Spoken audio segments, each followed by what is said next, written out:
नमस्कार, मैं हूं मनविंदर। आप सभी राष्ट्रवादियों का एमबीएन नेटवर्क पे एक बार फिर से बहुत-बहुत स्वागत है। बंगाल में सिर्फ सरकार नहीं बदली है, बल्कि सिस्टम बदलने की शुरुआत हो गई है। शुभेंदु अधिकारी वो कर रहे हैं, जो किसी ज़माने में किसी को नामुमकिन दिखाई देता था। शुभेंदु का हंटर अब उन अफसरों पर चल रहा है, जो कल तक सत्ता के संरक्षण में मनमानी कर रहे थे। ममता बनर्जी, अभिषेक बनर्जी सभी की फाइलें खुल चुकी हैं, एफआईआर हो रही है। एक-एक करके अफसरों का हिसाब हो रहा है।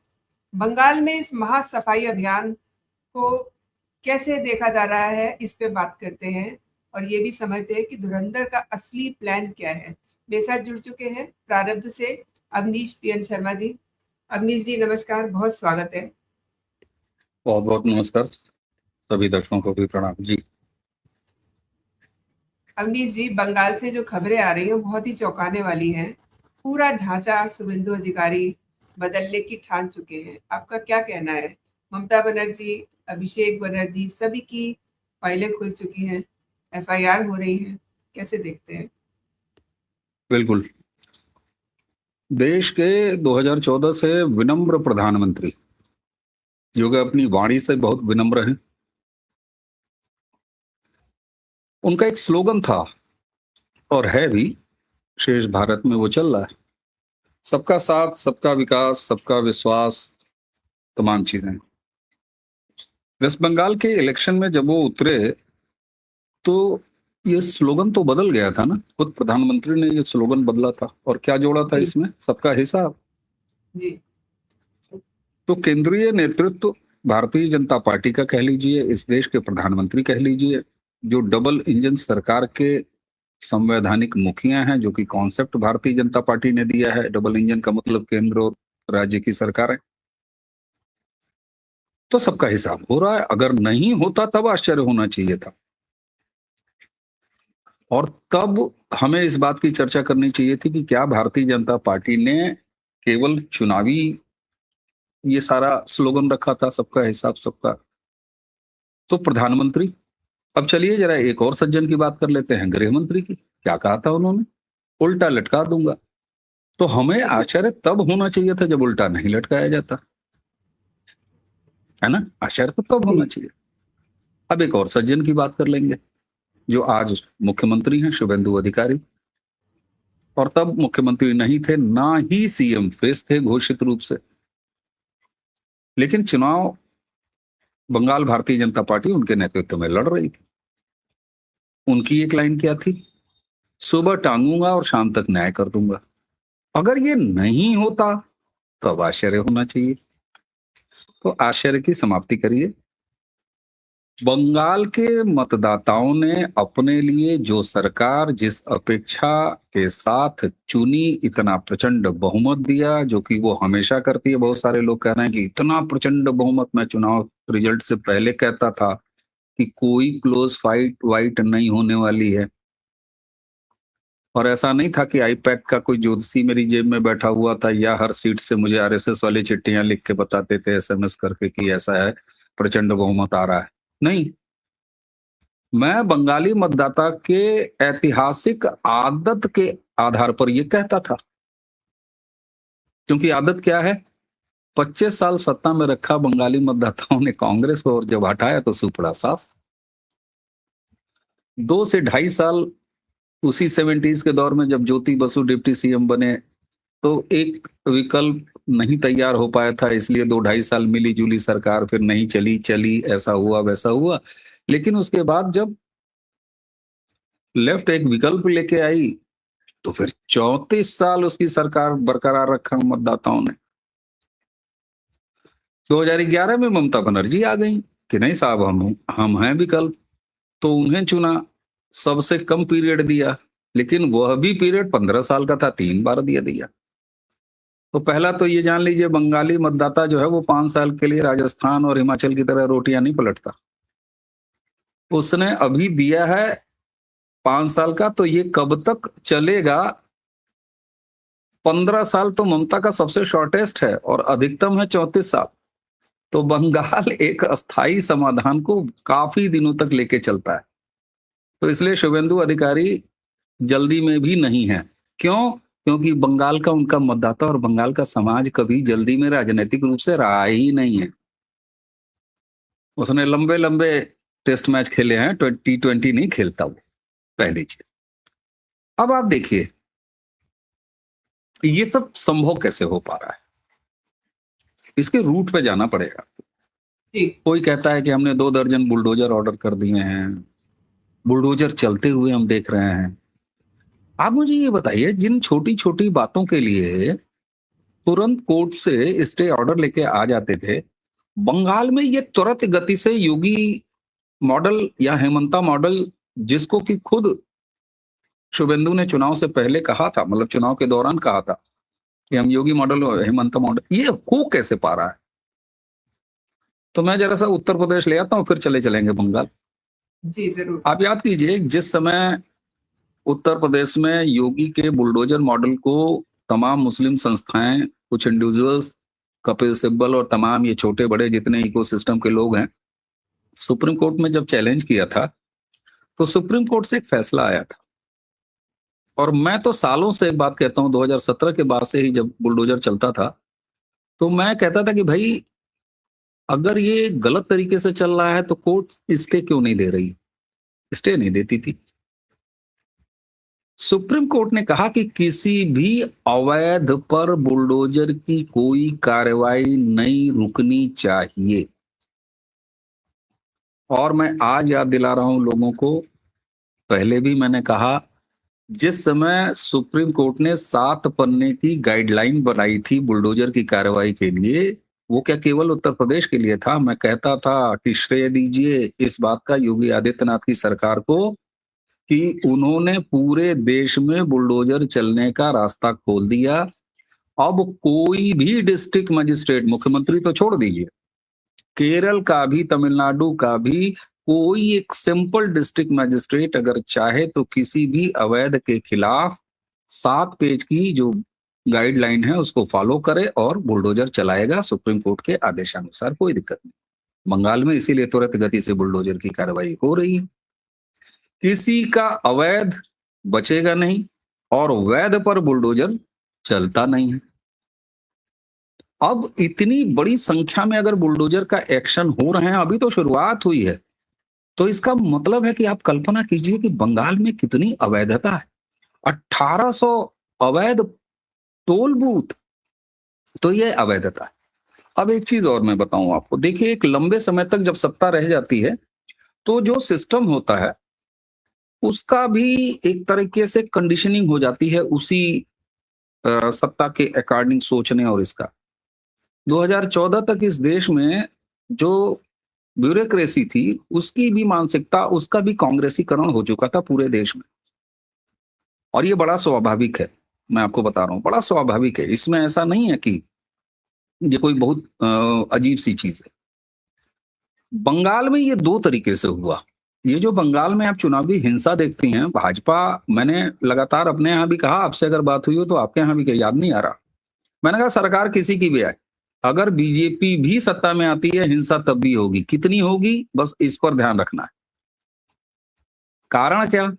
एक तरफ तंत्र का जो कंडीशनिंग हुई, तो 34 साल में लेफ्ट के हिसाब से कंडीशनिंग हुई, वहां की पुलिस का, वहां के प्रशासन का, वहां के तमाम पॉलिटिकल जो एक्टिविस्ट थे उनका, सबका, इनका एक तो वामपंथीकरण हुआ।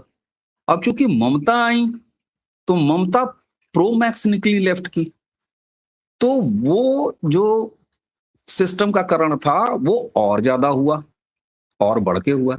लेकिन इसी के साथ साथ एक बड़ी आश्चर्यजनक और बड़ी मजेदार चीज बंगाल में हुई, बंगाल के समाज, केवल सत्ता से जुड़े रहने वाले सिस्टम का ही नहीं वो एक कंडीशनिंग हुई, बल्कि आम जनमानस की भी कंडीशनिंग हो गई।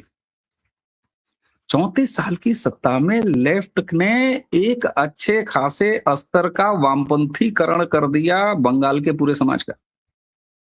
ममता ने उसको कैरी ऑन किया। अब इसके उदाहरण देता हूं कैसे। बंगाल धीरे धीरे इन पिछले 50-52 सालों में अपने उस वामपंथीकरण कंडीशनिंग की वजह से उसे ऐसा नेता पसंद आता जो सड़क पर उतरे, जो दिल्ली से लड़ता रहे, जो कहे कि हम बंगाल में किसी को घुसने नहीं देंगे, ये सब किसके कैरेक्टर हैं? ये सब लेफ्ट के कैरेक्टर हैं। वहां से एक पैराडाइम शिफ्ट हुआ है और ये कोई नई बात नहीं है बंगाल के लिए। वो रूट्स थे, वो डीएनए मौजूद था। याद कीजिए, सनातन और हिंदुत्व का पुनर्जागरण कहां से हुआ? बंगाल की धरती से हुआ। मैं आइकॉन्स नहीं गिनाऊंगा, कितने आइकॉन्स हैं, उन्होंने क्या क्या किया। सब कुछ हिंदू का जो एक हिंदुत्व का जो एक नव जागरण काल था, वो पूरा पूरा बंगाल, उसको बंगाल को श्रेय आपको देना पड़ेगा। तमाम विभूतियों को आप देख लीजिए, बंकिम बाबू से लेके सीधे चले आइए श्यामा प्रसाद मुखर्जी तक, एक लंबी फेहरिस्त है।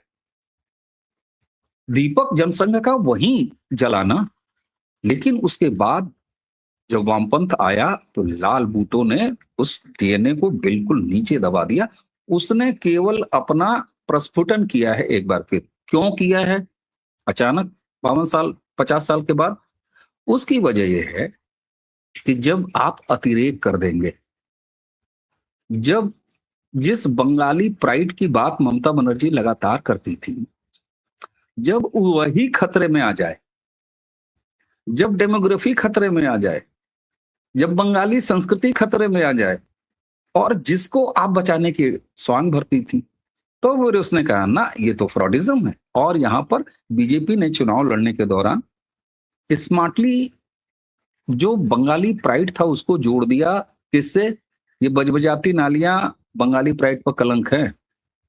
ये बिगड़ता हुआ जो डेमोग्राफी है, ये बंगाली प्राइड पर कलंक है। दरअसल ये बेरोजगारी कलंक है, ये तुष्टीकरण कलंक है, ये हिंदुओं के मंदिर बंद रहना, ये जय श्री राम बोलने पर पाबंदी और भड़क जाना, ये बंगाली प्राइड पर कलंक है। ऐसे नहीं ममता बनर्जी मछली पर उतर आई थी, उन्होंने कहा ना ना ना साहब, ये बंगाली प्राइड है। ये कारण था कि बदलाव हुआ। अब अपेक्षा लंबी है। अब एक चीज मैं बताऊं आपको, ये बड़ा जरूरी है, उसके बाद आप प्रश्न पूछेंगे तो आगे बढ़ेंगे। जी। बंगाल के बाहर बैठे हुए हम सारे जितने लोग हैं ना, हम लोग कहेंगे कि आपने कैसे इतना ठिका उठा लिया बंगाल का। देखिए साहब, असम में मैं लंबे समय तक रहा हूं और बंगाल मेरा बहुत आना जाना। असम और बंगाल, बंगाल के बाहर बैठ के अगर आप बंगाल को समझने का, मैं पहले भी कहता था अब भी कह रहा हूं, तो बड़ी मुश्किल हो। बंगाल एक लंबे समय के लिए अपने समाधान को समय देता है, विकल्प को समय देता है। मतदाता जल्दी में नहीं रहता है कि 5 साल में उब जाए और दूसरे को चुन ले। बंगाल प्रैक्टिकली 1970 में खड़ा है आज, हर लिहाज से। विकास के लिहाज से 1970 में है, तमाम और चीजों के लिहाज से वो 1970 में खड़ा है आज भी। इसलिए काम बहुत बड़ा है। सिस्टम का एक कंडीशनिंग हो चुकी है, वो सामने खड़ा है। यही वजह है कि आपको और भी अभी सरकारी कर्मचारियों, अधिकारियों की गिरफ्तारियां, बर्खास्तगी देखने को मिलेंगी बंगाल में। लेकिन यह काम लाहे लाहे होगा, जी। ये काम धीरे धीरे होगा। बंगाल के समाज की भी अपेक्षा यही है। और शिवेंदु जानते हैं उनके पास सिर्फ 5 साल नहीं है, 15 हैं, 20 हैं, 25 हैं, 30 हैं, 35 हैं, राम जाने। तो इसलिए बंगाल के बाहर वाले, कम से कम हम सब लोग बहुत ज्यादा हदलाए नहीं। हम लोगों को ये होता ना, अरे सरकार आ गई, 10 साल से सरकार है, क्या कर दिया, ऐसे कैसे, अब तक तो ये हो जाना चाहिए था, वो हो जाना चाहिए था। नहीं, बंगाल में लिस्ट बहुत है। और मैं बार बार कह रहा हूं, चुनाव के दौरान मैंने कहता लगातार कहा कि बंगाल केवल एक राज्य का विधानसभा चुनाव नहीं है, कतई नहीं। बीइंग ए बॉर्डर स्टेट, और ऐसा बॉर्डर स्टेट, लोग बड़ी चिंता जता के, मैं सम्मान करता हूं सबकी भावना का, लोग चिंता जताते थे कि अरे अब बंगाल को नहीं बचाया तो बंगाल जम्मू कश्मीर बन जाएगा। अरे साहब, हद करते हैं। बंगाल जम्मू कश्मीर था कब? जम्मू कश्मीर नहीं था। आप मुझे जरा बताइए, 47 में पार्टीशन हुआ, दो तरफ से पार्टीशन हुआ ना। उधर वाले जम्मू कश्मीर का पार्टीशन हुआ तो मेनलैंड पाकिस्तान आज भी है, और इधर असम और बंगाल, इसका पार्टीशन हुआ तो ईस्ट पाकिस्तान, जिसको हमको 70s में जो है वो बांग्लादेश का रैपर में लपेट के दे दिया। कांग्रेस ने कहा कि ये बड़े अच्छे लोग हैं। अरे खाक अच्छे लोग हैं, वो ईस्ट पाकिस्तान ही है भाई। तो बंगाल या असम जम्मू कश्मीर से अलग कब था? वो तो 47 से ही था। तो इसलिए वहां पर इंटरनेशनल चीजें भी हैं, जैसे पहले कैबिनेट में के 5 डिसीजन आप देख लीजिए, बिल्कुल प्रायोरिटी से। बाड़बंदी, फेंसिंग, इसको परमिशन दिया। उसके बाद क्या किया, जितनी महिलाएं हैं 1356 फाइलें हैं जो कि जीडी में दर्ज हैं, उन सबको रीओपन करने का दिया। उसके बाद एडमिनिस्ट्रेटिव फैसले आप देख लीजिए, सड़क पर नमाज नहीं करने देंगे। अब साहब इतने 52 साल की दामाद पना है तो वो तो धीरे धीरे जाएगा ना। बिल्कुल। योगी जी 2017 से कर रहे हैं ना टाइट, तब ना धीरे धीरे रंगत उतरी है। तो बंगाल के लिए आप, बंगाल का मतदाता जिस अपेक्षा के साथ सरकार लाया है, उसी अपेक्षा के साथ शुभेंदु अधिकारी और भाजपा की सरकार वहां काम कर रही है। और गति, ये कोई तेजी की उम्मीद नहीं है बंगाल के खुद के मतदाताओं की, इसलिए हमें अपेक्षा करनी चाहिए कि ये संख्याएं और बढ़ेंगी धीरे धीरे, और गिरफ्तारियां होंगी और कार्रवाई होंगी। जी। शुभेंदु अधिकारी ने आते ही अफसरों पर एक्शन शुरू किया है, राइट? और ये संदेश है कि अब बंगाल में सिंडिकेट राज और अफसरशाही का जो गठजोड़ है वो खत्म करेंगे वो। लेकिन हम बात जब करते हैं उत्तर प्रदेश की, हम जब बात करते हैं योगी मॉडल की, तो उत्तर प्रदेश में तो अतीक भी थे, उनका हश्र सबने देखा। और बंगाल में जहांगीर है और कई सारे अतीक है वहां, उनके लिए भी उनके पास कुछ प्लानिंग होगी ना। सिर्फ इतना ही नहीं है बंगाल में, मैंने कहा ना आपको, बंगाल की समस्या यूपी उसके सामने बहुत हल्का लगेगा, जो समस्याएं हैं बंगाल में। जी आप कह रही हैं अतीक हैं, अरे हजारों अतीक तो हैं ही हैं, बाकायदे ल्यारी है। जी ये जहां 21 तारीख को चुनाव हो रहा है जहांगीर के इलाके में, वो ल्यारी है। और ऐसे ऐसे कई ल्यारी हैं। मैं आपको अपनी घटना बता रहा हूं, इसी चुनाव को कवर करने हम और पुंडीर, धीरेन्द्र पुंडीर जी साथ में घूम रहे थे। जी जी उस इलाके में हम लोगों ने जाने का प्रयास किया। हम लोग विधाननगर से निकले थे और विधाननगर से कवर किया, जो जहां से वो मंत्री जी थे जो जेल में ईडी ले जा चुकी है उनको अपने पास। हम्म। उसके बाद हम लोगों ने चलते चलते चलते चलते ये हुआ कि चलो थोड़ा सा इधर चलें। आपको पता है, जो हमारा लोकल रिसोर्स था उसने मना कर दिया खुद जाने से, कहा आप लोग जा सकते हो जाओ, कैमरा इधर छोड़ो, कैमरामैन को साथ में लेके मत जाना। मैं आपको अभी देखिए कार्रवाई के क्या स्तर होते हैं, जैसे बुलडोजर या इस तरह का इलीगल प्रॉपर्टीज को या इंक्रोचमेंट को गिराने का वो गाइडलाइन है। तो गाइडलाइन क्या कहती है, कहती है कि अगर किसी पब्लिक प्लेस पे कोई पार्क, कोई फुटपाथ, कोई दिस, कोई सड़क, कोई इस तरह की चीज है, उस पर अगर इंक्रोचमेंट है तो बस खाली बता दो, एक नोटिस दो, और उसके बाद कोई नोटिस पीरियड तय नहीं किया है। इसीलिए सुबह नोटिस दी जा रही है और शाम को बुलडोजर पहुंच जा रहा है। एक तो ये स्टेज होता है। दूसरा क्या होता है, जिसमें सीधे किसी सरकारी जमीन पर कब्जा करके और पक्की इमारत बना ली गई है, वो इंक्रोचमेंट नहीं है, वो अवैध बिल्डिंग है। उसका पेपर जिसके पास है, मान लीजिए पीडब्ल्यूडी की जमीन पर या नगर निगम की जमीन पर या किसी और जमीन पर बना लिया, तो मालिकाना हक तो उनके पास है, वो पेपर उनके पास है। अवैध के पास कोई पेपर होगा नहीं। जब नहीं है तो गाइडलाइन कहती है कि इमीडिएट वो हो जाता है। अब उसके बाद एक दूसरे स्तर की कार्रवाई कैसे शुरू होती है, जिसमें मिट्टी में मिलाना भी आता है। मैं आ रहा हूं वहीं पर। अब दूसरे स्तर की कैसे होती है, जैसे मान लीजिए किसी ने अपराध किया या उसका आपराधिक चरित्र है, वो उस पुराने अपराध में 2021 में, बंगाल का ही उदाहरण देता हूं, मान लीजिए 2021 में जो पोस्ट पोल वायलेंस हुआ, उसके जितने आरोपी हैं, जैसे अभी उम्र कैद की सजा हुई है ना आरोपियों को एक मामले में, वही 2021 का ही है। अब मान लीजिए आरोपी को सजा हो गई, आरोपित हो गया, सजा भले ना हुई, चलिए आरोपित हो गया। अब जब आरोपित है और जेल में है, यानी कि उसके ऊपर अपराध करने का मामला बनता है। तब उसके बाद एडमिनिस्ट्रेशन क्या करता है कि अच्छा, ये एक्स के पास घर भी तो होगा, उस आरोपी के पास मकान होगा, है कुछ और चीजें होंगी, तो फिर एडमिनिस्ट्रेशन क्या करता है कि जरा इस आपराधिक चरित्र के व्यक्ति जो कि इसमें गिरफ्तार है, जरा इसके मकान को देखो, इंक्रोस्ड तो नहीं है, अवैध तो नहीं है। अच्छा, प्रशासन चाह ले तो उसके पास कितने रास्ते होते हैं, मैं भेद खोल रहा हूं जिस तरीके से यूपी में चलता है काम। मैं कहता हूं, मान लीजिए रेवेन्यू वालों ने कहा कि नहीं साहब, इसका तो घर इसकी रजिस्ट्री वाली जमीन पे है, इंक्रोचमेंट भी इसने कुछ नहीं कर रखा है साहब, अब क्या करें? बोलो कोई बात नहीं, जो मकान का नक्शा इसने जमा किया है, देखो इसका मकान उसके अकॉर्डिंग बना है क्या, और 99.99% क्या 200% लोगों के घर जो हैं वो अकॉर्डिंग टू अप्रूव्ड जो मानचित्र होता है, जो कि वहां की बॉडी में जमा होता है, लोकल बॉडी में, उसके अकॉर्डिंग बना नहीं होता, तो बुलडोजर हाजिर है। ये दूसरे स्तर की कार्रवाई होती है। तीसरे स्तर की कार्रवाई क्या होती है?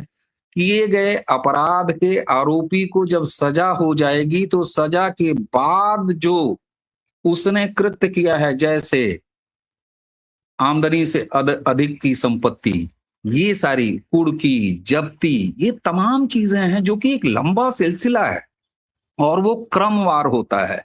अब इसी क्रमवार सिलसिले में अगर किसी ने पुलिस पार्टी पे फायरिंग कर दी तो क्योंकि अपराधी तो बाज नहीं आएगा ना, उसको तो 50 साल की आदत है ना।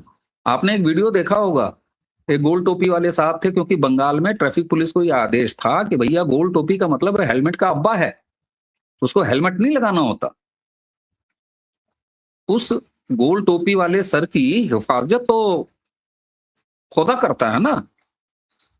मौलाना साहब, उनको हजरत को रोका गया, वृद्ध हजरत है, गोल टोपी लगाए और 1500 रुपए का चालान काट दिया, या अल्लाह चिल्ला रहे थे। तो ये आदत धीरे धीरे जाएगी, ये आदत धीरे धीरे जाएगी और धीरे धीरे होगा। इसलिए कह रहा हूं, बंगाल में काम की लिस्ट लंबी है, बंगाल लंबा समय देता है, बंगाल ने लंबा समय दिया है, शुभेंदु अधिकारी और उनकी सरकार धीरे धीरे काम करेगी, काम करती जाएगी।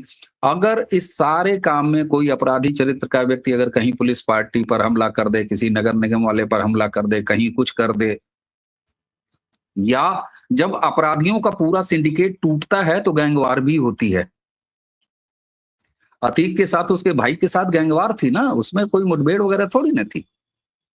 तो जब सिंडिकेट टूटता है, जो जमा पैसे हैं वो उनके बंटवारे में गैंगवार बहुत होती है।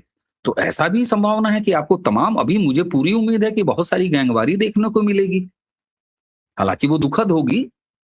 किसी भी समाज में अगर गैंगवार हो रही है तो दुखद होगी।